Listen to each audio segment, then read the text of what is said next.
fight fans, George Hansen, the Pope of Pugilism. And we have a great one for you today. Coming from across the pond, I call him the barrister of boxing, my man, Ben Doughty. How you doing, Ben?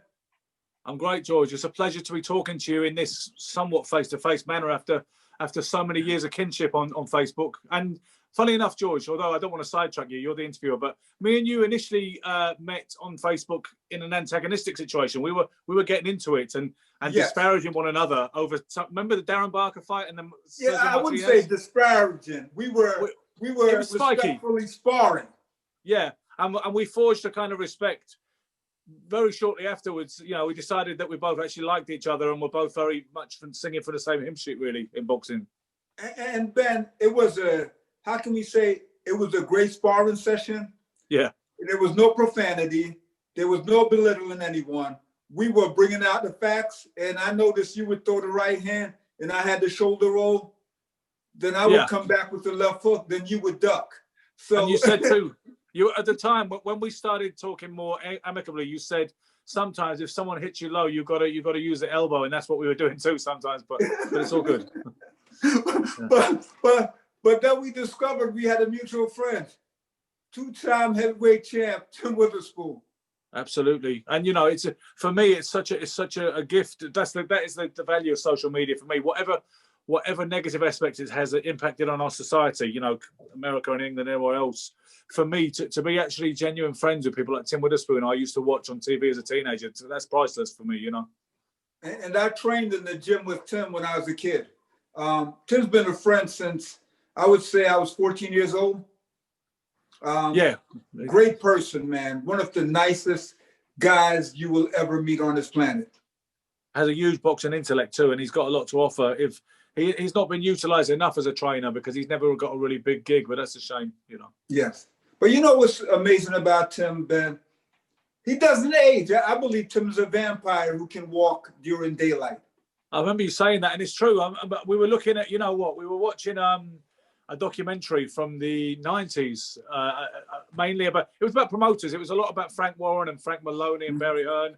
But Don King was on the fringes of it too. It's a good thing called Boxing, a Bloody Business. And Tim was interviewed in it, talking about the raw deal he got famously off King when he fought Frank Bruno over here. Mm-hmm. And my mate John Doyle was saying he just doesn't really look a lot older today than he looked in this footage from, 25 years ago. That's true. And unfortunately, Ben, I've been meaning to come to London, England, for God knows how long. I have family there. A lot of my cousins are there. I have a lot of British cousins. My uncle just recently passed away. He's been in England since 1959. So I have 5 cousins. They were born there. They grew up there. They're still there. And then I have other families who have migrated from Jamaica to England. Yeah. So I have a lot of family in England. So I got to make it over there. For sure, you need to come over here and see when we've got any kind of semblance of normality in the world.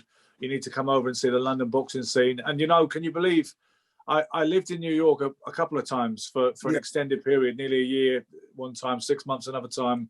And I never got to Philly. I guess I was too lazy at the time. But it's silly that I didn't come to Philly. I didn't mean that to rhyme, actually, by the way. And, you know, obviously I need to make that trip to see you all you guys, Tim, yourself, and to see the gyms of what is...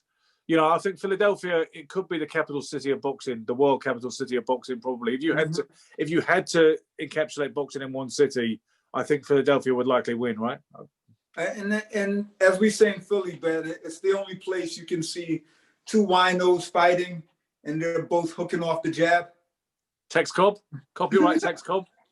Oh, we love Tex. Yeah. Tex doesn't live too far from me. I run into him a few times on the trolley on my way to work before COVID. Really great guy. Yeah, he was a very charismatic guy. There's a classic interview in which he says that thing about I saw 2 winos fighting in an alley in Philly, and he said they were throwing jabs, and one of them even knew how to hook off the jab. But he, like I say, it was a great interview that he did back in the 80s for Ring magazine when he was talking. He was very free swinging with what he said about the industry and about guys like Don King and everything else. But yeah, I mean, Tex is on Facebook, but he doesn't seem to engage much. No. And people, I have a piece of history here, Ben. People wonder why I'm sitting in these wooden chairs. These chairs that I'm sitting in, they're from the legendary Blue Horizon. Yeah, I remember you saying you got those. You got a couple of those chairs, and it's such a shame that venue is no longer. Yes. And you know, these are things I would love to have done, and there are certain opportunities. I've lived a dream in latter years on social media because my kind of following on social media allowed me to rub shoulders with certain people that I wouldn't have imagined once. But there are certain experiences which are now gone and closed, and seeing a fight at the Blue Horizon is one of them. As you know, George, as I'm sure you know, our equivalent, our closest equivalent to that kind of iconic grassroots venue is the York Hall in Bethnal Green in the east end of London. But that's still going under normal circumstances. So when you come, you know that you will be able to attend the fight. Yeah, you know, and you know, Frankie Randall fought Edwin Rosario there, top the bill there at York Hall. And also Buster Drayton fought James Kinchin there. How about that? Man, Buster, he's a friend of mine, Buster Drayton, the Demon. He's still over, he's over at Schuler's Gym working with fighters. Buster Drayton. Yeah, and he ruined the party for a couple of Brits over here. He banged out Jimmy Cable, who was a British light middleweight champion at the time in a round, and then he ruined Mark Kaler the night that Frank Bruno was sensationally knocked out by James Bonecrusher Smith, which was May 13th, 1984. Mark Kaler got floored 5 times by Buster Drayton. Stop. The Demon. But you know, the beauty about these chairs, they were given to me by the owner of Vernoka Michael, Miss Michael. She became like my mother when I started covering fights at the Blue Horizon. And when the Blue closed, she said, George, I have a surprise for you. I said, Miss Michael, what? She said, don't worry, are you home? She drove to my house and gave me these chairs. So I'm forever grateful. Ben, when I moved back to Jamaica, these chairs, they're heading back home with me. These are my prized possession. Brilliant. Yep. Let's talk some boxing, man. You know, I try to follow every Jamaican fighter. And there was somewhat of an upset yesterday for the British Light Heavyweight Championship. Yep. My Jamaican brother, who I follow on Instagram, Shakan Pitters, lost his first fight. Yeah, he got knocked out by flabbergasted, Ben. You know what? It was an interesting fight, George. It was on terrestrial TV here, which is always a good thing. It's on what we call Channel 5. And lots of people were favouring Pitters quite heavily because he was the more, you know, young up-and-coming guy who seemed to have a bit of momentum with him, you know, and people were talking about his height and everything else. But Richards nailed him badly in the 4th round and let him off the hook, really, to be honest with you. But then it was a beautiful left hook he knocked him out with, you know. I often get into it, and I'm sure as a Philadelphian boxing devotee, you'll agree with me that the hook should be turned that way when you throw it properly devastating effect. You don't need to turn it over like that that kind of British amateur kind of style or the Eastern European style. So he knocked him out with a perfect left hook. But it was a good fight, and it's nice to see a fight for our national title, for a British title, in the sea of meaningless belts and all that title confetti. Our national title has kind of lost its prestige that it used to have in bygone days, and a Lonsdale belt and all that. And as you will probably know as well, the European title doesn't mean anything anymore. In the old days, it used to be a serious thing. If you were from Europe, if you were a British fighter, it meant you were champion of half the world. And at one point, we had guys like Joe Bugner and John H. Tracy and Colin Jones and Tony Simpson and Harold Graham were all European champions, and it had that prestige. Whereas, as you probably know, these days the WBO are making their own European title. The IBF have got their own version. Yep. And what is it except a bunch of nonsense, George? I mean, you know, it's how you buy rankings, right? It's how you build a relationship with the supplier. You pay, you go that route because they'll give you a ranking. If you can get a top 15 ranking by beating a guy who's not anywhere near the top 15. How does that work? I want to tell you something funny, Ben. And I don't want to mention any names. I was training in Buffalo, New York. I was working in Buffalo, New York. Went to the gym. There was a gentleman there who was a junior middleweight. And he signed with Don King on a Monday. And in less than 2 weeks, he was ranked in the top 10. Yeah. Well, I don't want to mention any names. And this is the thing. it doesn't come as any surprise to any of us who are involved in boxing and inside of the industry to some degree. It's no surprise because I guess that's the way life works in every other level. Boxing does seem to be the sewer of professional sports, and other sports do seem to maintain a modicum of integrity more than we seem to be capable of. But the whole idea that that it's who you know, of course, and people can get things done and people can get rankings. I mean, it's been going on for a long time, right? It's been going on since the start of time. And let's not forget, in the 50s and that era, if you weren't hooked up with Blinky Palermo or Frankie Carbo, they could completely freeze you out forever. That is the flip side argument, George, to this. Yes, there are too many titles, and yes, it's ludicrous to have, several world champions at the same damn weight. But the trouble is, the flip side argument, there were no good old halcyon days, because in those other days, guys like Jimmy Bivens and Charlie Burley just got frozen out forever. Yes. So it's still hardly perfect, right? It's not perfect. Now, let me ask a question, Ben. Pitters at 6'6". That's just amazing for a light heavyweight. Yeah, and do you know what? I don't even think he's quite the tallest light heavyweight in Britain, because there was another light heavyweight who's lesser known, but his name was Marcus. I'm trying to think what his other name was now. He get annoyed at me for not remembering his name, but he was in the gym. He had a few pro fights, and he was actually 6'7". He was, and they were telling me he was the tallest light heavyweight in the world. But yeah, I mean, Pitter has got to be. Well, he's taller than Bob Foster at that height, right? Just a shame he couldn't punch like Bob. Yep. Wait up. I think someone's trying to call me. This when you put stuff on airplane mode, they're still calling. I don't know how a call came through, but let's move on here. We have a huge fight tonight, and there's a huge height disparity. Callum Smith versus Saul Canelo Alvarez. Let's talk about that one. You know what, George? I've got a feeling. It's just a visceral feeling that Smith is going to surprise people and do better than a lot of people think he will do. I don't know what the perception of him in America is, but I know over here people were pretty big on his chances this time, even earlier last year when he stopped Hassan Ndam on the Joshua Ruiz 1 undercard at the Garden. People were quite upbeat about his chances then, and patriotically so, and all the rest of it. And people were almost saying, "Oh, I bet you Alvarez will swerve him. He won't want to fight him." Ever since 6 months later, he struggled against John Ryder. And to be honest with you, John Ryder, who's a former clubmate of mine, I used to spar him when he was just a teenager and amateur. John won the fight, and he was robbed that night. Even though it's an overused term, he was robbed that night. Callum Smith should have been shorn of his crown or crowns, but. We all have an off night, right? That if you take away the Ryder fight, he'd been pretty impressive stopping George Groves, the aforementioned Hassan Ndam. I have a feeling, I think it will go to distance, George. I don't think Canelo is going to stop Callum Smith. I don't think we're going to see a dehydrated, weak and uninspired Callum Smith. I know he hasn't had very long to prepare. I know that for a fact. And that can be a factor because Canelo was preparing earlier than he was. Yes.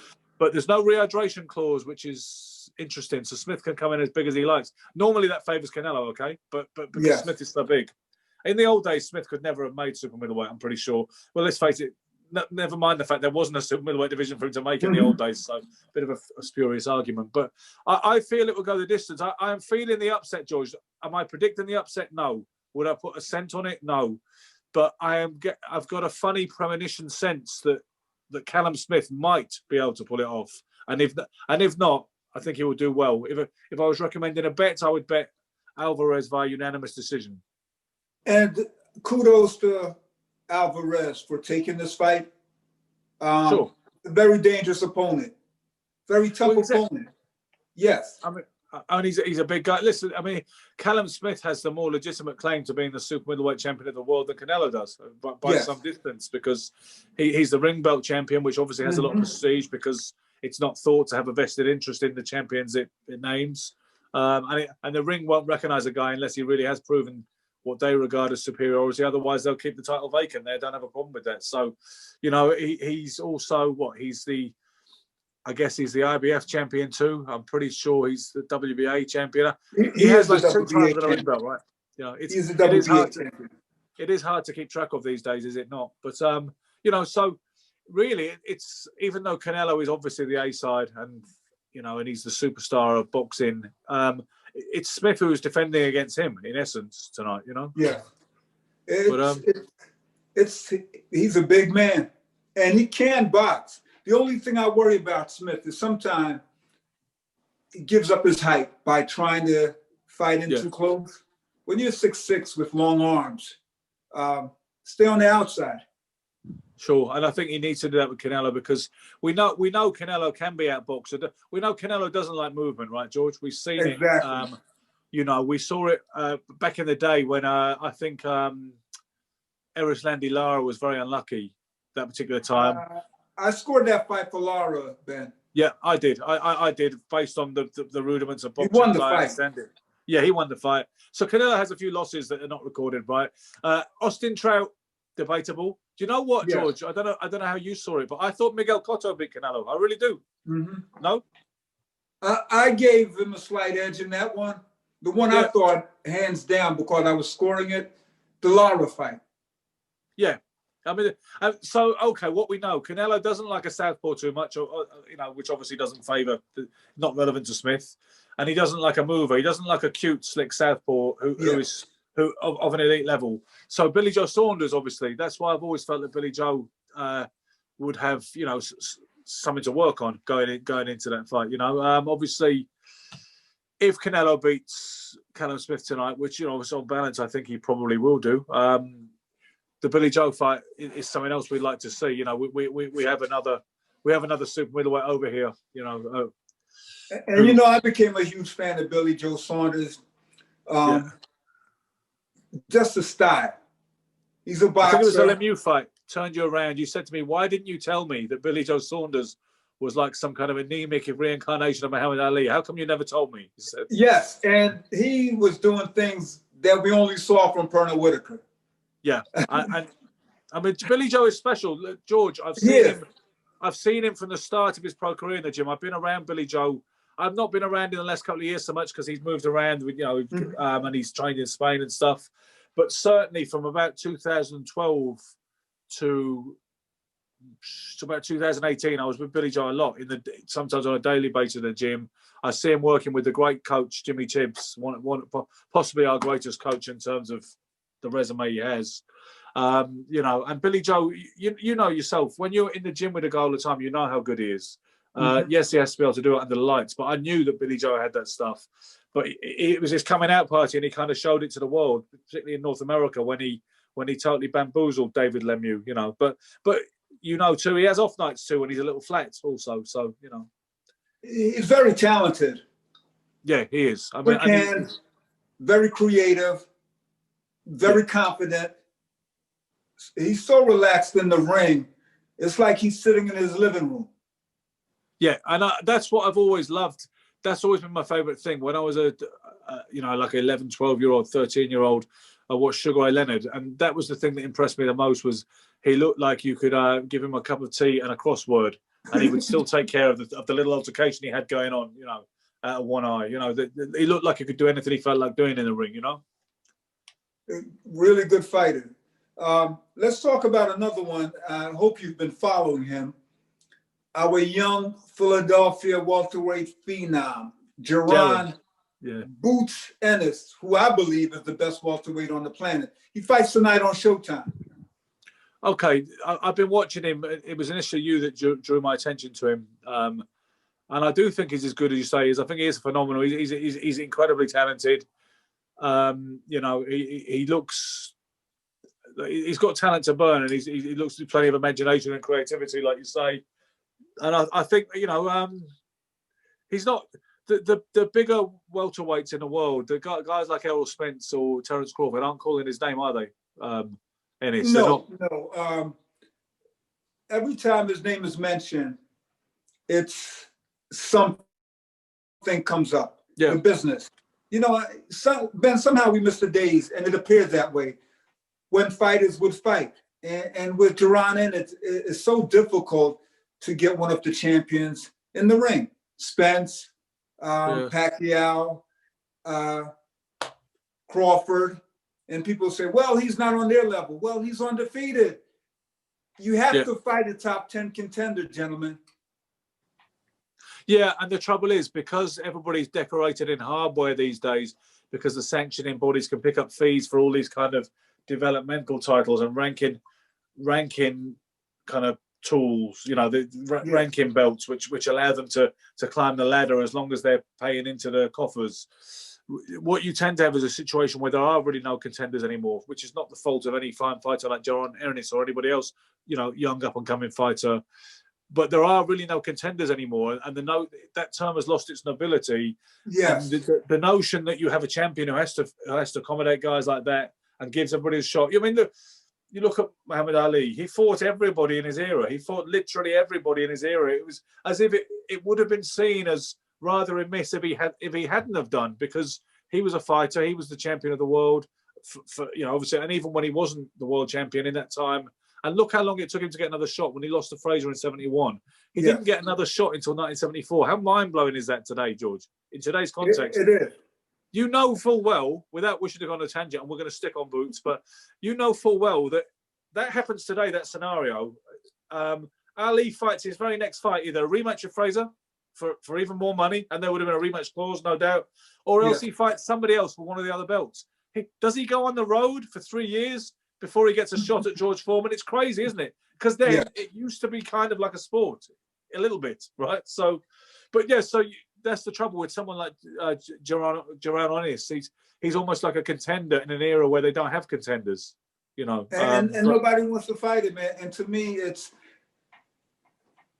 so much talent, and all these guys got an opportunity. Crawford got his opportunity. Spence got his opportunity by coming to England.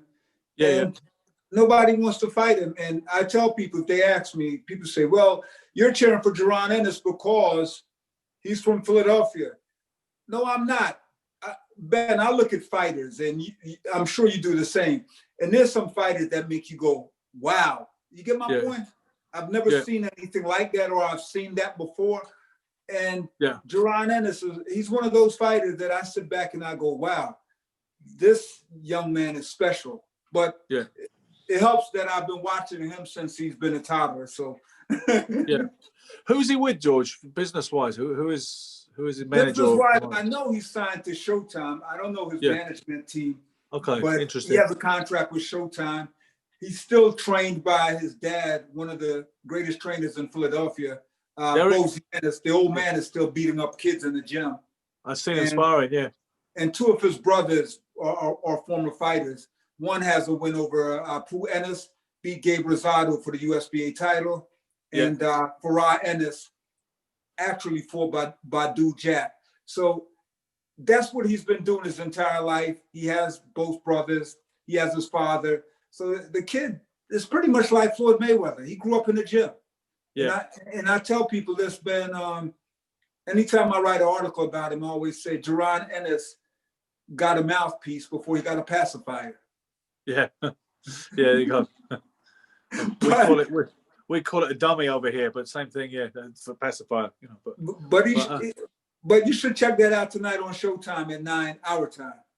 Yeah, well, me and my girlfriend Natalie were staying up tonight because we just had the Zone on catching up with Golovkin card last night. Yeah. Obviously, we're gonna stay up because the thing about our big fight experience we watch on TV, we have to stay up till like 5 a.m. to catch the main event. Whereas obviously you guys are used to getting it if it's in America a regular kind of time, like 10 p.m. But so we'll be staying up tonight. So we'll watch Jaron as well as the waiting later on for the big action in San Antonio, Texas. And let's talk about my man, Anthony Joshua, AJ, who went to Jamaica, I think a year or 2 years ago. And I see on YouTube, he's there with Beanie Man, and they're having a impromptu reggae party. I saw that. Yeah. I mean, it's so lovable, Anthony Joshua. The fact that he can gel it in that kind of situation. I mean, you look at him. People accuse him of being corporate and a puppet, but he's not. He's real, you know, and that shows it. He is face to face. He's such an attractive personality, you know. He's just that guy that he's a people person, you know. And like you say, I mean, that was great footage of him with Beanie Man when he was in Jamaica, you know, because it's and obviously he's an African guy, but there's this crossover. Whether there's a crossover between African and Jamaican culture, obviously, you know, and I mean, I think AJ. last He's a time out. lovable guy, and people gravitate towards him. Great personality, very humble person, and he's heavyweight champ. People love the heavyweight champ. Yeah, I mean, I think he looked good enough last time out, against Pulev last weekend.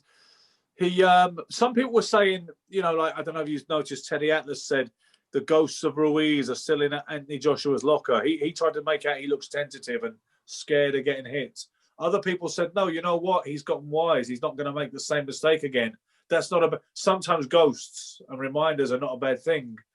I thought he looked okay, George. I mean, I put it in perspective who he beat. The guy's 39 and he's never going to be confused with, with a Big Joe Lewis or anything. But he, AJ looked pretty good to me.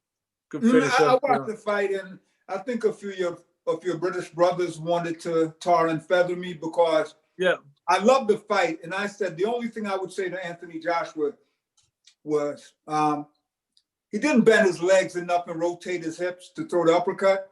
Because when you have a powerful man as powerful as AJ, there's no way he should hit someone with an uppercut square on the chin and they get up. But I noticed he wasn't throwing the uppercut with as much power as we're used to. That's the only criticism. But his combinations were good. He was using the jab. He set up the right hand beautifully. And he got some work. I mean, I do think Tyson Fury would beat him, George. I don't know what your take on that is. I do. That's the way. But I've always felt that way, to be honest with you. I mean, without any disrespect to Joshua, I've always felt that Fury would have the preponderance in that fight. And I'm on the opposite end. I think it's a good fight, but I picked Joshua to knock out Fury. I think with Fury is you can hit him, but he gets up. He's proven he's gotten off the deck a few times, obviously most famously against Wilder, particularly in the last round of the first fight. But I think Fury, he does have one hell of a chin, and he's got a fighting heart, which is slightly extraordinary. And I think the thing about Fury is he gets up off the deck usually. So to see him, I feel that he would take Joshua to a place where he'd be the one who was the better swimmer. And I feel Joshua is going to do to Fury what Wilder should have done. But you might be right, because he's going to stop Fury. He's a way better boxer than Wilder, and he has better tools to land it. He might not have the sickening one-shot power that Wilder has got, but he may not be too far off it, and he knows how to use it and how to set it up a lot better. So you could be right. You could be right if he can hit. Some people are saying, to play devil's advocate to my own point of view, some people are saying, since when did Fury become Superman? For beating who? For beating Wilder, and look at the resumes. Joshua's resume and the guys he's beaten is much more impressive than Fury. If you look at the last 8 fights both guys have, Joshua, it's considerably more impressive what Joshua has done, and who he's fought. But Fury has brilliant PR, and he has a great sense of Fury, his heroic rising from the ashes of depression and being obese and looking like he was retired and being written off. And he has the race card in his favour because he's a traveller. He's a gypsy, which in this country, that is quite an issue that people say they've been discriminated against for the longest time. And they're the one race that it's still okay to have a pop at and it's still okay to exclude in a way that other more, other races and people of colour have got a certain amount of apparatus in their favour which defends them now, and the travellers don't have. So Fury scores a lot of points as the kind of renegade conquering hero who came back, from the dregs, from the depths of despair. There's a lot of people rooting for Fury now. But if you're more objective about his comeback, he fought, a joke of a guy in Safari for his initial comeback fight. He fought Pianetta, who was kind of an also-ran, and he 10 rounds against him looked like a sparring session. Then he had the impressive first fight with Wilder that most people think he won, but whether he won or not, he got the amazing props he got for getting up off the deck in the last round, and that became his crystallizing story about, I got up to prove you that you can conquer, and all that kind of rhetoric, okay? Then you see Tom Schwartz and Otto Wallin. They're not any great shakes, either one of those guys. Then you got the very impressive performance where he did a number on Wilder in the rematch. But so you've got 2 fights that's impressive there, right? The rest of it is it's kind of and you know, I got to give it to Fury. I've been following him for a long time. I think at birth he got the Muhammad Ali kit. He studied it, and he's great at marketing himself. Yeah, he's wonderful. And I think, like you mentioned, Ali, I think there's the same kind of child of whim kind of quality in both of them. Yes. Fury doesn't know what he's going to say next. I mean, I've interviewed Fury a couple of times, and you don't know. It depends how he got out of bed. Once the camera's pointed at him, I actually think he's quite an introverted character deep down. You know, he is in a sense, and I think very few people know the real Tyson Fury, and I don't claim to, but I think as soon as there's a camera or an audience, just like with Ali, who could be. I mean, people who knew Ali said he could be quiet, reserved, and in a catatonic funk sometimes. But anything that constituted an audience, and this other persona would come, you know, bursting through. And that's the same with Fury. He doesn't know what he's going to say next until he says it. You know. He's great for boxing, and the way I look at it, Ben, this fight has to be made. It's going to be one of the biggest fights in boxing history, definitely in the history of Great Britain. You got to make it. You have 2 heavyweight champs from your country. Yeah, it has to happen. And I think hopefully it's going to happen next time out for Joshua and Fury. Hopefully Fury doesn't need to fight in between, and Joshua doesn't. You know, people were making a deal out of the fact. If you looked at the post-fight interview for Joshua on Saturday night with Sky, he wasn't called Fury's name. He kept saying, "Well, you know, it's up to Eddie, or you know who you want to see, but whoever it is." Except he was being a bit non-committal. Whereas Fury, in his comments after Joshua's performance, was a bit more pointed and a bit more, willing to throw it on the line that that's the fight he wants next. I've heard Alexander Usyk is conducive to having step aside money. I think he understands for the greater good of boxing and probably for his own career. If I was Usyk, in his mindset, he probably thinks, I want them to fight, so when I fight the winner, I can fight for the Undisputed Championship, and he can probably get a nice little kickback for sitting out on the touchlines for that one, So Eddie Hearn seems to want to make it. Fury seems to want it. I know Bob Arum wants it and Frank Warren wants it, right? If Alexander Usyk is not trying to make a use of himself and get in the way of that process either, what's the problem? Yeah, you're right. Our director said we have 4 minutes left. But Ben, you touched on a point that the old man, my trainer, Charles Ramey, said. We had a big debate, and I was defending Joshua. He said, George, Joshua did not come out and say, I want Fury. He kind of danced around it. And I said, well, he said what I would have said, I want to unify the belts. That's always my goal. But he said, why didn't he just come out and say, give me Tyson Fury, I want him. Yeah. Ali said, I want Fraser. Fraser said, I want Ali. And Foreman, and exactly. I think he could have been a bit more blatant about it, George. And I don't know what the reasoning behind it is. Some people tried to suggest that he had the hump with Eddie Hearn, and there was some stuff going on behind the scenes there, some kind of, antagonism, whatever it might be. Some people also made a big deal out of the fact Floyd Mayweather was in attendance, and Joshua went straight to him as soon as the KO occurred. Yeah, and so obviously some people are saying Mayweather wants to have a word because to see if he could lure Joshua away. That could be entirely, spurious thinking. It might not be right, but I don't know who knows what's going on behind the scenes sometimes, But he didn't call Fury's name after the fight. That's a fact. Exactly. And kudos to Floyd, because the reality is we're talking about Floyd. I wish. It's a shame Floyd's doing what he's doing next, but at the end of the day, you've got to get paid for whatever you can do. The real problem lies with people who want to buy that stuff, really, because there's no point diehards complaining about him fighting a YouTuber when if you're going to get that kind of silly money for something so undemanding, why wouldn't you do it? You have to blame the audience if you have a problem with it. Ben, I have no problem with it. The reality is Muhammad Ali fought Sammy Davis Jr. Muhammad Ali fought Richard Pryor. Muhammad Ali fought an NFL player, Lyle Alzado. Exhibition. We have a choice. We live in a democracy in a capitalist society. We have a choice to buy it or not buy it. Yeah, exactly. We're not being forced to watch it. Precisely.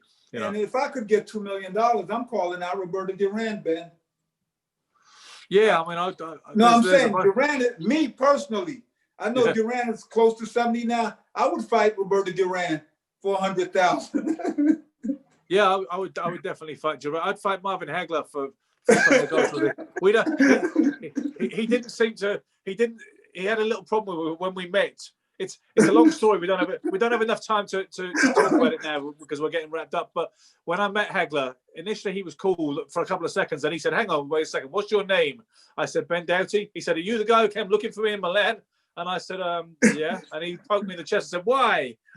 And so there's this funny kind of grudge between me and Hagler. You know, it's not really serious, but we got off on the wrong if I foot. can build that up on pay-per-view, Ben Doughty versus Hagler. Marvelous Marvin Hagler, hey. Yeah, because what I'm saying, my platform is that he's been bitching for years about a fight that he lost. Fantastic fighter. I do think he was the greatest middleweight of all time. He's one of my favorite, he's possibly the most versatile fighter I've ever seen, Marvin Hagler. So much to admire and love. So Ben, what happened between you and Marvin? Okay, so I think it's well known that I'm a big Sugar Ray Leonard fan. As I said to you, I do love Marvin Hagler too because there are so many wonderful. I'm flabbergasted, Ben, that you say that you're a Sugar Ray fan. I never knew that. Yeah, exactly. Yeah. So, you know, but Hagler, I do think he was the greatest middleweight of all time, probably. I mean, you could get into that debate about guys like Harry Grebel we never saw, or other, Ray Robinson and his performances at 160. But I think Hagler, for consistency, I like him better than Monzon for that top spot. And I think he was one of the most versatile fighters I've ever seen. There was very little that Marvin couldn't do inside the ring. So, but I do think it's a shame he didn't admit that Sugar Ray Leonard beat him fair and square. I've watched that fight in April 6, 1987, literally 100 times more. And I've never had Hagler winning. And I do think that he's had a very enduring case of, disillusion and sour grapes over it, But so this was the thing. A friend of mine back in 2018 said he wanted to do maybe some Marvin Hagler nights. That thing where you do. It's quite popular over here where they do kind of dinner appearances with legendary fighters from across the seas, and people pay to have a meal, to hear an interview, and to get a signed photograph, and just to feel they can be close to greatness for that evening. And it's a kind of bigged up kind of tuxedo affair. And my friend said Marvin Hagler hasn't done anything like this in the UK for a while. He did end up doing it in 2018, but I'll get to that. But so he said, here's the thing, right? He lives in Milan. I've figured out the village he lives in. Your job, your mission, if you choose to accept it, he said to me, is I want you to come with me to Milan for a few days. I've saved a bit of money. I've got some time off. It won't cost you anything. I'll pay for the flights. I'll pay for the hotel. I'll pay for the food. You won't spend a penny while you're there. Your job is we're going to go looking for Marvin Hagler in this funny little village in Milan called Piotello, which is where he figured he was living. He's like, how many in a small fishing port in Italy? How many former all-time great middleweights can there be? He's going to stand out like a mile, right? We'll find him. So, so I said, okay. To be honest with you, it sounded like a harebrained scheme to me, but I was like, cool, I'll go. I can get a few days away. It sounds like fun. He says, your job, when we meet Hagler, you pitch it to him. You with your kind of, I don't know, I don't even want to say credibility, but he was saying because you've got a little bit of a kind of cachet in this kind of boxing, journalism, internet, online pundit thing, he said, you can talk to him. You've interviewed guys like Ray Leonard and Duran, etc. So you're going to talk to him and you're going to say, put the offer to him that how much we're going to pay him and why we want to do this. And because Hagler doesn't really like doing things like that. And he's quite prickly. He doesn't like signing stuff. And, he doesn't really like the limelight and the clamour that perhaps that some of the other guys do like more, And so because Sugar Ray Leonard had said a while ago, he was hoping to do a Fab Four blockbuster tour to end all tours. Yeah. He said Tommy's down for it, Roberto is down for it, but he said Marvin is the one who wouldn't answer the calls and was uncooperative and all the rest of it. So I got a free trip to Milan. All I had to do was go looking for Marvin Hagler in this village that he'd figured out was where he was. And if we find him, I pitch him and do my magic. So I said, okay. So we went, we checked into the hotel. We went to the first day to Piotello. We couldn't speak any Italian between us. My friend is fluent in Spanish, but that's no good out there. So we eventually managed to find we went around like dry cleaners and stuff like that in Piatello, and it looked like a slum, by the way. I was thinking, what does Marvin Hagler live here for, with all the millions he must have clawed from the game? Mm-hmm. And we were holding pictures up of recent pictures of Hagler in dry cleaners and bars, and they were all shaking their heads. And somebody said, "Listen, yes, I know. There's a boxing club down the street." They made a call in Italian. Then a young amateur boxer, and his mother came to pick us up and took us to the gym, and they gave us a number for Hagler's agent. So then we got the number for Hagler's agent, tried to call him. Still no sign of Hagler. But what we find out is he's moved. That's what they told us at boxing club. He doesn't live in Piatello anymore. He's moved to Roxana, it's called. So we think, okay, we better go there. Donny Lalonde messages me on Facebook out of the blue and says, "Hey champ, I hear you're in Milan. What's going on?" "I'm here with Bob Dylan." Just all normal stuff, perfectly normal. And I said, "Okay, let's meet up." So we meet Donny the next day, and we go for lunch with him, and we get Donny to try and call the agent, because we think Donny is obviously going to have more cachet. And he manages to establish, long story short, that Marvin is not even in Italy. He's in Massachusetts. I think he lives in Beverly, Massachusetts, where he has a mansion. So my friend, he's taken a gamble. He's paid for me to come over looking for Hagler when he's not even on the continent. But the point being that I made a few videos, and we made a thing on YouTube called Looking for Marvin, or Finding Marvin, or whatever I called it. And I was being a bit jocular, being like, "Marvin, with all the millions you must have, what did you move to this dump for?" When we got to Roxana, I was like saying, "This place is even worse than the last place. I just don't get it. Is there a secluded mansion that's just tucked away somewhere away from this ugly, tenement blocks?" Mm-hmm. So I was kind of hamming it up a bit. I didn't think Marvin would ever see it, He saw it. So yeah, we forgot about it, and it was what it was. Next minute, John H. Tracy decided to bring Hagler over for a series of appearances, just like we were planning. And somebody invited me to one in a place called Bedford, which is near Luton, in north of London. And and I never queue up for the school photograph style thing with fighters. I like to get something a bit more personal. But on this occasion, I made an exception. I wanted to meet Hagler that badly that I thought, I'm going to queue up just like everybody else. And so we were about to get the picture. Then we start talking. I showed him a picture of him and Robbie Sims when he had hair, and mm-hmm. Robbie was bandaging his hands when they were kids. And we started chatting about it, and he was all friendly. And then suddenly his wife came over and spoke to him. And then he came back and said, "Wait a second, what's your name?" And I said, "Ben Doughty." And he said, "Did you come looking for me in Milan?" And I said, "Yep."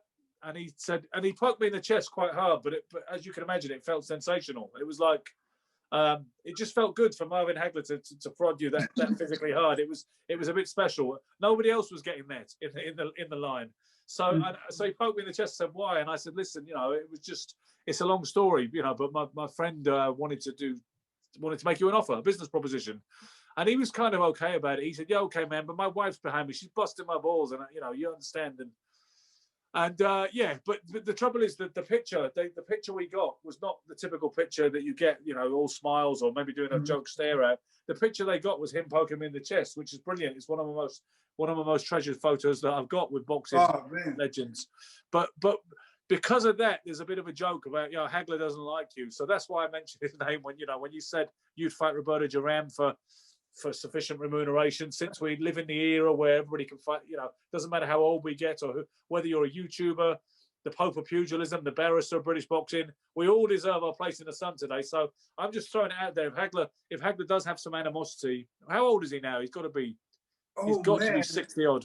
He's got to be 65. Yes, right? Because Leonard was born in 56, and I believe Hagler is a couple of years older.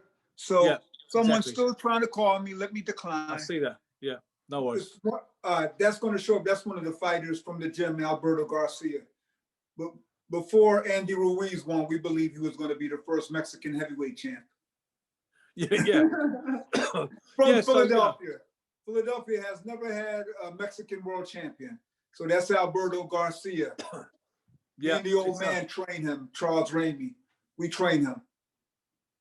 Cool. I will look out for him. But so that was the Marvin Hagler anecdote in any case, because Hagler, I know for one thing, I don't suppose he's even put the gloves on since April 6, 1987, because I know he was very keen to avoid the gym after he retired and walked away from the game at the top. He walked away at a loss, but he walked away at the top, and he walked away having just earned something like $23 million that night with a fine legacy. He was one of those very few fighters who walked away and cut it at that moment when there was still more to give and there was still more options for him. It like a Rocky Marciano, a Gene Tunney kind of situation, Joe Kazagi situation, Marvin Hagler. So I believe Marvin said that he didn't even want to be near the gym after that. He said because he was very, very conscious that he didn't want to get the smell and the vibe and the itch again. So Hagler probably hasn't thrown a punch in anger for a very long time. So that would be my, I suppose most people would say. Great fighter. He came to Philadelphia and pretty much dominated the Philadelphia middleweight scene. Yeah, but, Cyclone Hart, Bobby Watts, Bobby Watt, Willie the Worm. But Russell Peltz, I believe, I'm pretty sure it was an interview with Russell Peltz I read many years ago, I mean decades ago, in probably British Boxing News. And he said because he lost to Bobby Watts and because he lost to Willie Monroe the first time, he said, you got your ass kicked here twice. Why do you want to come back? And he said that was what impressed him about Hagler, the fact that he still wanted the smoke in Philadelphia, even though he'd had a pretty bad, he'd had 2 losses there. He's only 2 losses, for many years until the final fight. So he was saying, why are you so hell-bent on coming back to Philadelphia when it hasn't exactly treated you kindly previously? And he said that showed him the kind of stuff that Hagler was made of, And he avenged those 2 losses with knockouts. He did, yeah. And he avenged the Sugar Ray Seals draw pretty emphatically too on a couple of occasions, particularly the third time. And obviously, Vito Antuofermo, you want to look at the other blemishes on Marvin Hagler's record. Most people think he beat Antuofermo the first time anyway. I did. That fight wasn't a draw. It wasn't a draw, but I think he faded a little bit down the stretch, right, George? Yeah. I think it was a 15-rounder. Vito is a good fighter, probably a better fighter than he's been remembered as because he got cut to ribbons by Minter in the rematch, But Hagler, I guess ultimately that's why the Sugar Ray Leonard thing sticks in his craw because of the personal animosity he kind of felt towards Ray and the competitive instincts they'd always had. He said famously after the fight, I really hate the fact they took it away from me and gave it to Sugar Ray Leonard of all people. But another exacerbating factor, no doubt, is that it wasn't avenged because every other loss and slight was avenged, or even the draws. Ben, when are you going to interview Uncle Russell Peltz? He's like a walking boxing encyclopedia. Yeah, you know what? We all call him Uncle Russell. I need to do that, and we need to do it just on Zoom or on Facebook Live. I've just got a new phone, which I'm talking to you on now. I only got it today. It's an iPhone 11, and it's a lot easier for doing this. There's no technical glitches. I don't need headphones to be heard or to hear you. So I think I should run with that. I definitely want to do the Russell Peltz interview. It's one of those interviews. I don't think I could have covered boxing unless I had an interview with him. Uncle Russell, he's been doing it since, my God, 50 years now. Yeah. And is he got a book coming out? Yes. Yeah, which is going to be incredible if it's done right. Oh, I can't wait to get a copy. Yeah. But Uncle Russell, Chris and I, we went to interview him, and we sat down, and it seemed like 10 minutes, but ended up being 140. What was it? 1 hour, 101 minutes. We had 1 hour and 41 minutes. Yes, I mean there are some people who just talk boxing forever. I like Russell, the way he comes across. He comments on my page. See, this is the thing, George. As well as forging great friendships with people like yourself and good fine fighters like Tim Witherspoon and Donnie Lalonde and Michael Olajide, those old legendary non-participants like Dennis Rappaport and Russell Peltz.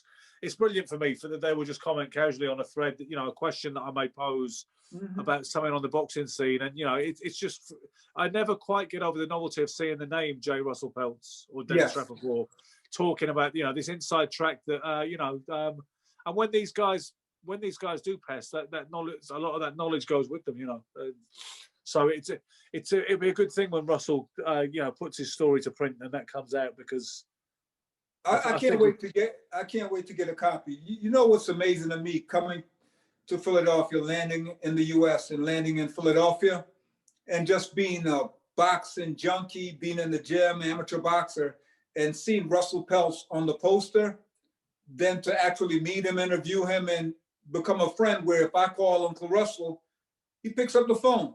Or he'll call me once in a while and we'll have a great conversation. So Yeah, I feel somewhat like Forrest Gump.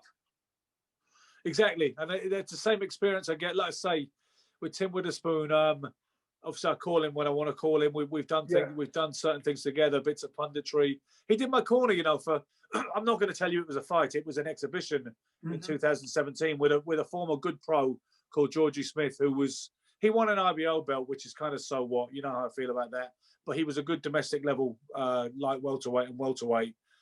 You know, he was a bit special himself back in the day, Georgie Smith. He could have done more than he did, but he was English champion, he was area champion, and he won one of those lesser world baubles, you know. So, but Tim was in my corner for that, which, you know, that is priceless. You can't buy that, right? And you know, when I came, Tim said to me, because this guy Georgie was very popular, he brought about 150 people with him that night. And in the dressing room, Tim said to me, "I think he may try and fight you. Look at all these people here." You know, he said he thinks it's not going to be an exhibition. And I was putting a bandage on. I said, "Listen, Tim, he can do whatever he likes for all I care. You know, I'll go with whatever." Then after the first round, Georgie was a fine fighter, but his fitness wasn't that great by the time me and him moved around. You saw a bit of it on Instagram recently. I know you commented, said something nice, like some comparison to Cassius Clay or something. It was you were there, Ben. You were on your toes. Yeah, that was the exhibition. So after the first round, Tim said to me, "Look how tired he is. Come on, he's gone." You know, which it was almost a bit surreal. I was thinking, is this really happening? It's all very, very movie-like, you know. And then after the third round, I got back and I said, "Was that okay?" And he said, "That was beautiful." You know, which those are priceless moments, aren't they? You know, it's nothing serious, George. It was just a move around. I'm not trying to claim it as something it wasn't. You know, I retired a long time ago from real fighting, but it is brilliant to know these guys, like you say, like Russell, Tim Witherspoon, Donnie and how Leon. many people can say they had the two-time world heavyweight champion in their corner? Yeah, for regardless of how serious the affair was, you know. Yeah. Yeah, no, it was brilliant, you know. And Tim, like I said to you earlier, he has a lot of knowledge that he understands boxing a hell of a lot. And defensively, he really understands stuff. You talk about the way he doesn't look any older, and he is completely cerebrally unimpaired. He still has all his faculties. He's sharp as a tack. I mean, he's as sharp as he. When I say sharp as a tack, Tim has got the same. You know, there's no erosions in his intellectual firmament because of his career. You know, so because defensively he was very, very good, and it's not in small part he attributes that to his trainer Slim Jim Robinson, right? I remember him and Slim being in the gym, and somehow Tim was able to perfect that cross-arm defense like Archie Moore. Yeah. I mean, it was something that I must admit, boxing myself, I could never really get the hang of that. But that's what Tim would do. He'd do that. His right hand was here, his shoulder was there, and he would block. Yeah, exactly. He would block the jab and the right.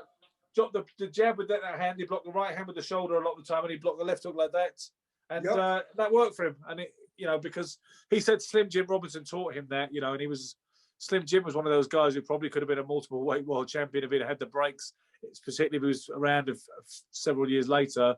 But he put his passion and his knowledge into rearing guys, and Tim was one of those guys, you know.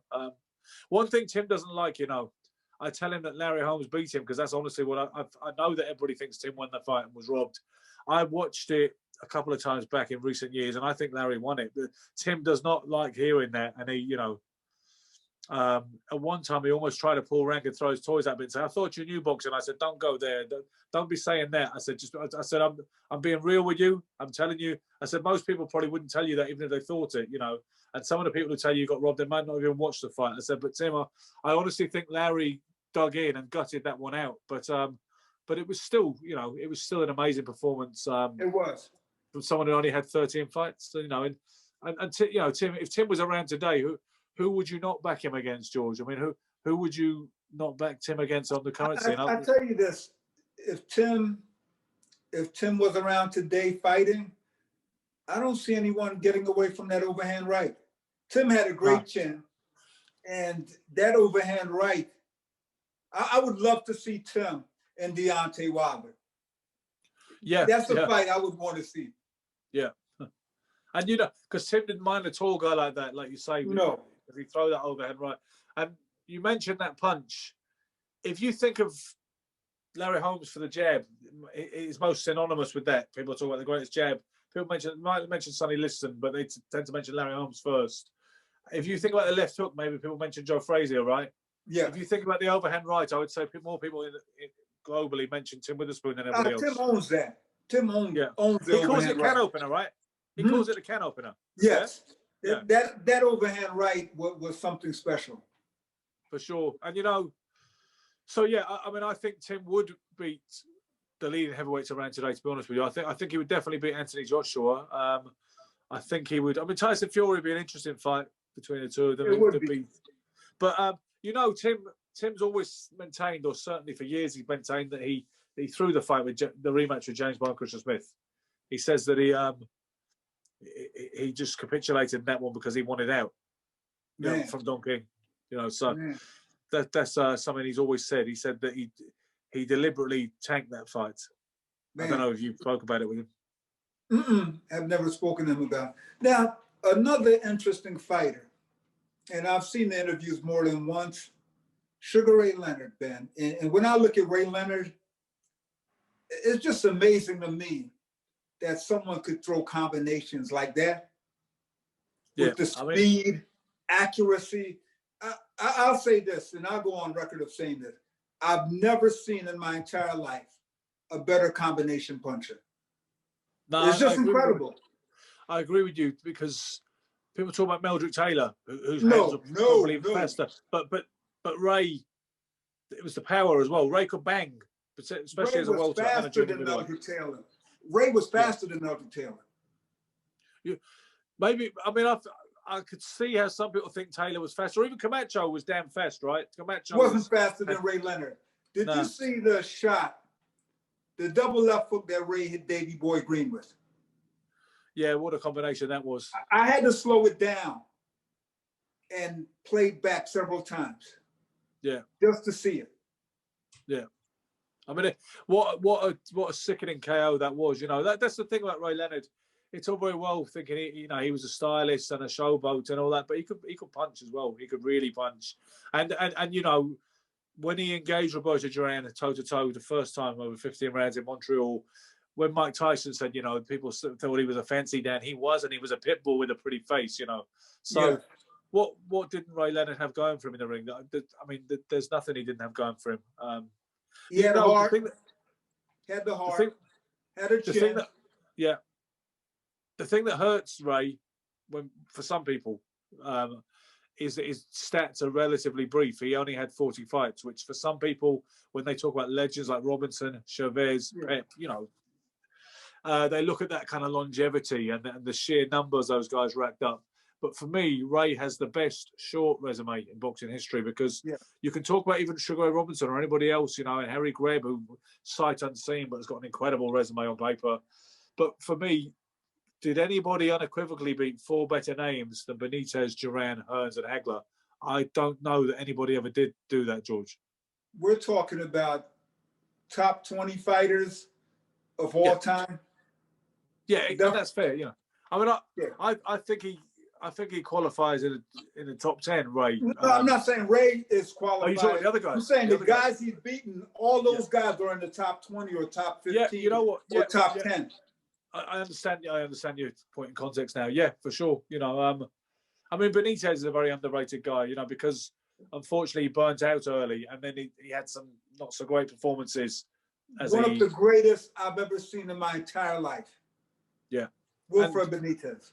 And what he achieved before the age of 20. Ben, you know. Nobody. Let me say this: we won't see it in our lifetime, and I doubt if we'll ever see a 17-year-old world champion. And he wasn't given the title. He beat a legitimate champion, Antonio Cervantes, at 17 a great champion. Years old. He beat a great champion. I don't think we'll ever see that. He was 17. Do people realize that? I don't even understand how that works. I mean, short of forging a birth certificate, I don't know how you do that. You know, he turned pro at 14, as you all know. Yes. Which that in itself can be done, and people can be stage managed to, you know, you give them a couple of bucks, you take the vests off, and they're a pro. I get that. It doesn't necessarily mean you're exposing them to huge danger, depending on how you match them, even if they are a teenager. But to climb to that level by the time you're 17 and to beat a legend, okay, so Cervantes was probably not in his absolute prime, but he was still a damn good fighter. But he won the title again after. Well, exactly. Benitez moved up to welterweight. So he was hardly shot, was he? You know, and then, you know, like I say, before he was 20, he beat Palomino as well. You know, it was a borderline great fighter. So it's Three-division world incredible, champion really. by the time he was 23. Yeah, yeah. And when he was going into the fight with Morris Hope, he'd only lost one fight at the time to Sugar Ray Leonard. You know, and it was Sugar Ray Leonard said at the time, years later, he said, "I actually think he had a little more than me at that time." He said, "But I had that youthful desire." Which he thinks. And I don't think that fight should have been stopped. The cut was in the middle of his forehead. Yeah. They stopped it. Yeah, in the 15th round. Yeah. I think the ref was a little biased. They wanted Leonard to win. They shouldn't have stopped that fight. Yeah, I mean Leonard was going to get it anyway, but yeah, I hear what you're saying. It was very near the final bell when they called that, you know. And you probably heard years later, Benitez said, "Oh, Ray, I want you to know I never trained for that fight," you know. I heard that. Yeah. He was married to Ray Leonard's sister, wasn't he? That's a bit of a twist. I think they were dating. No, they were married, believe it or not. They were actually They married. were? I didn't know. I thought that was just a rumor. Well, let me check that just to make sure that isn't something a Chinese whisper's exaggeration, but I was pretty sure she was watching her brother fight her husband. Oh, man. Didn't know that. But Ray Leonard, and I follow Ray. I met him years when I was an amateur when he came to Philly, but I had an opportunity to get a picture with him a couple years ago when he came to the Leocourt Center. I think Katie Taylor fought on that card. And I just said, Ray, I was in press row. I hopped up at the end of the show. I said, there's no way I'm missing the opportunity to get a picture with Ray Leonard, one of the greatest. I'm not, how can you put it, Ben? I'm not a person who's celebrity struck or starstruck. I'm not, but there's just certain people that I just want to meet. You know, Ray Leonard is one of them. I was lucky enough to get 2 interviews of Ray, several pictures here and there. I've got a video on my phone of him hitting my hands like I'm making out that they're mitts. I said, "Show me your favorite combo," and he didn't give anything away. He just said, he just started throwing a 1-2, and then he went, okay, then it's 1, 5, 6, 7, and he just did that kind of quick tap thing. But I've got a video of Leonard hitting my hands anyway, so you know that's pretty priceless. And you know, one fighter I have to meet, the hitman Tommy Hearns. Yeah, I met him 2018, and Tommy, it's a shame, but he is slightly deteriorated in terms of his diction compared to what it once was. And it's strange, you know, George, because it's almost like he has borne the brunt of that rivalry between all 4 of them, because the other guys, I've interviewed Duran. I am lucky here. I've interviewed Leonard a couple of times, and he's absolutely on point, as you know, completely flawless, you know, intellectual. Duran seems fine. I don't speak Spanish, but he seems fine. And we did an interview translated, and he seems really on board, and, you know, and he seems very kind of in a good place.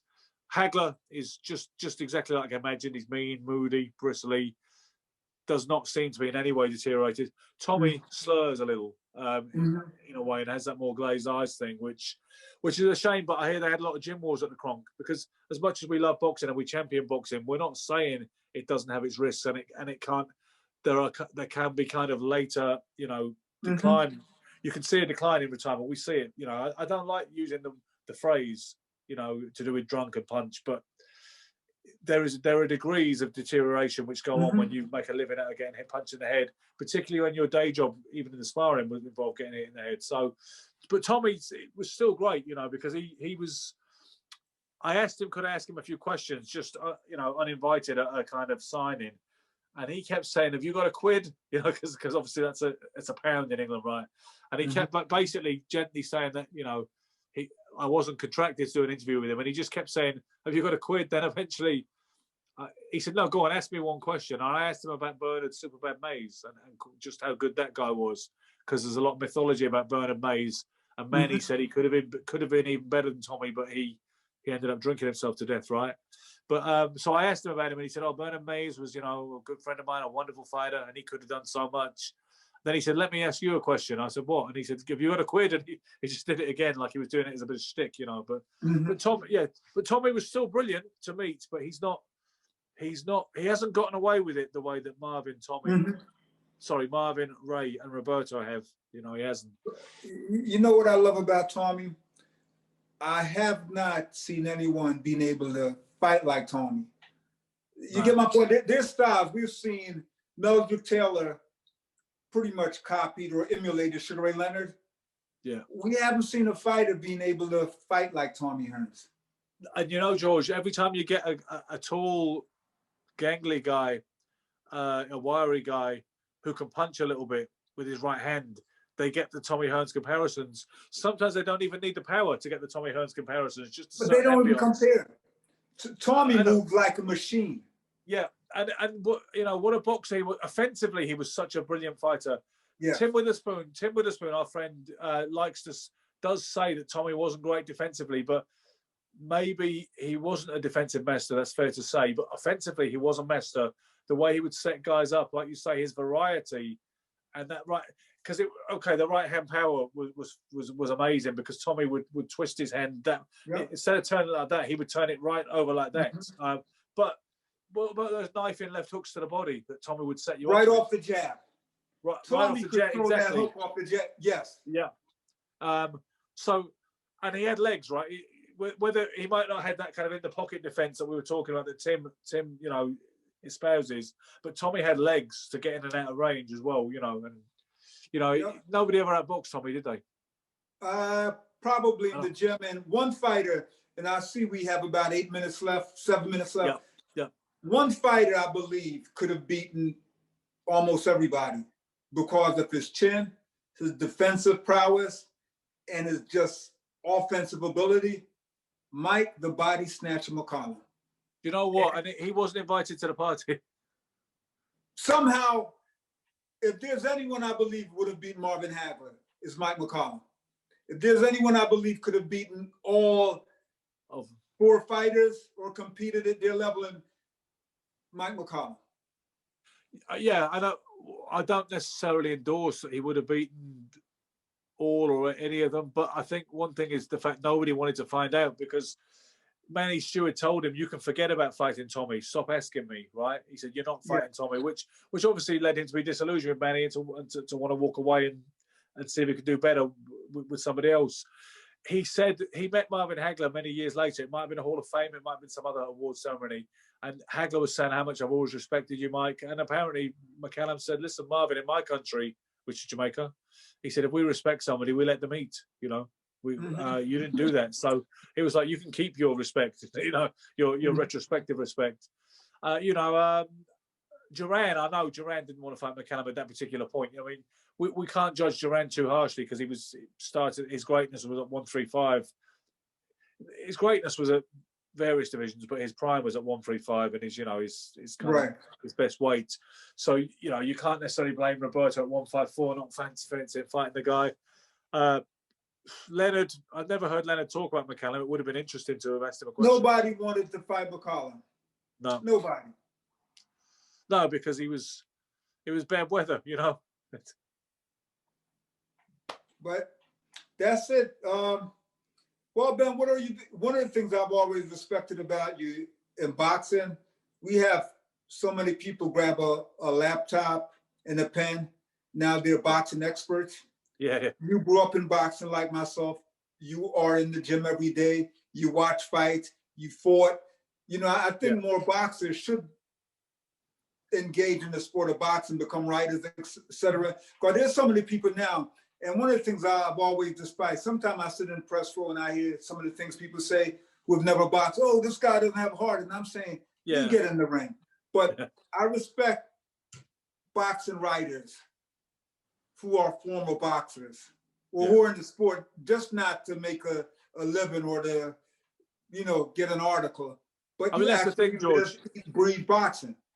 With some people, even though they've done well and built a big platform, I wonder whatever gave them the idea to gravitate towards this scene anyway, because I know they weren't into boxing almost certainly before the social media existed. Yeah. They've just been opportunists, you know. And the thing is, people can say what they want, but I mean, I didn't turn pro. I had 38 amateur fights, but regardless of having interviewed people or had a manager's license and coached amateur and pro, to me, in terms of identity, rightly or wrongly, I see myself as a boxer first more than anything else. Even I'm an ex-boxer, sure, but my mentality, that is what I see myself as when I look in the mirror.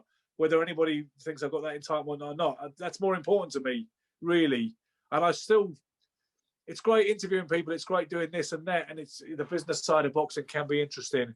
But to me, there's nothing more magical than physically doing it. Even now, just at 50 years old, moving around, sparring within sensible limits, that's still better to me, really. That is what it's really all about, right? I mean, Ben, it's my passion. I've been in the gym since I was 12 years old, fought in the amateurs, 102 amateur fights, fought, still train. I mean, I can't think of my life without boxing. When I was growing up as a kid in Jamaica, that's all I ever wanted to do was end up in a boxing gym. And thank God I ended up in Philadelphia, the capital of boxing. And I'm so fortunate, man, to still be in it. And I've met some of the nicest people in boxing and being friends with Tim Witherspoon, knowing Bo Ziennis and all the great trainers in Philadelphia. Yeah. I've got to come there soon, so we can have the chat face to face. Maybe 2021. Maybe we'll be able to do that. And I hope who you have to interview. You'd have a great talk with him. Bo Ziennis, old school trainer, Jerron's father. You got to talk to him. He's I'll be watching Jerron tonight, and we'll do that. And also Russell Peltz. I'm gonna get busy more. I haven't been that active actually during this pandemic, but from now on, I will get busy, and I will definitely lock those two off. Yeah, I had a few people on my list when all my interviews were in person, and Chris said, George, we need to do these interviews on Zoom. Yeah, exactly. He has the technology. So far, I've interviewed my man Glenn Johnson, the Road Warrior, and Jeff Mayweather. Perfect. And it's so perfect being able to. And I said, Chris, the next person we need to do is Ben Doughty. That's quite an honor because it's only, like you say, you got Glenn Johnson and Jeff Mayweather. Then to be in some kind of triumvirate like that, to be mentioned, is pretty good for me. And we did Faison Love. I don't know if you saw the movie Friday. No.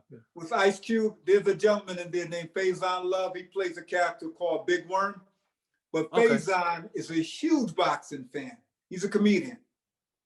And actor. I'll check it out. I'll check the film out and I'll check him out. Yep. But it's a pleasure, man, talking to you. I have to make it across the pond. I have a lot of family in England. My cousin Dorette and my cousin Paula, my goddaughter Destiny, everybody. I have so many family members in England. It's amazing. Okay, well, you'll be welcome at my place, George, for sure. And I do want to come to Philly next time I come to the East Coast, which I do hope it's next year. We'll see what the next year's got in store for us because there's strange times. But I really hope I get to the East Coast next year. Yes, but while we have COVID, Ben, you got to talk to Uncle Russell. Great conversation.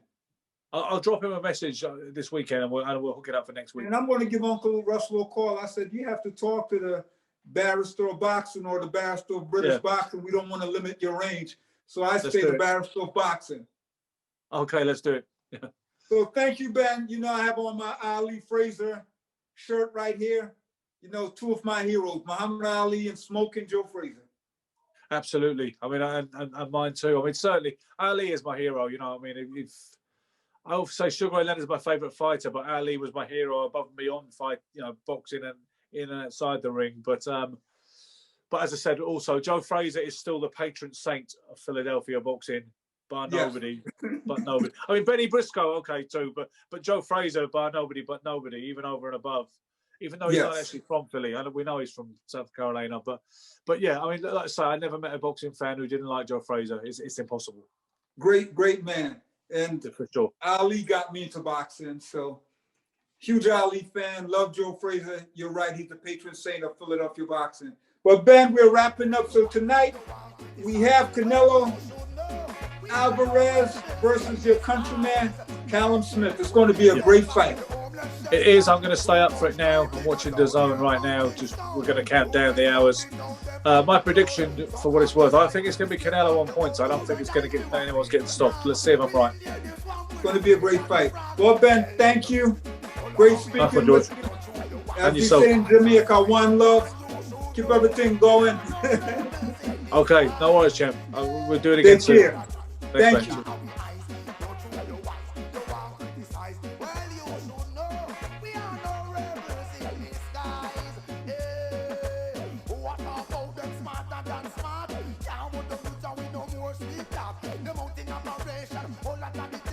Still can't find where the solution lies. There's no positive argument, why so much you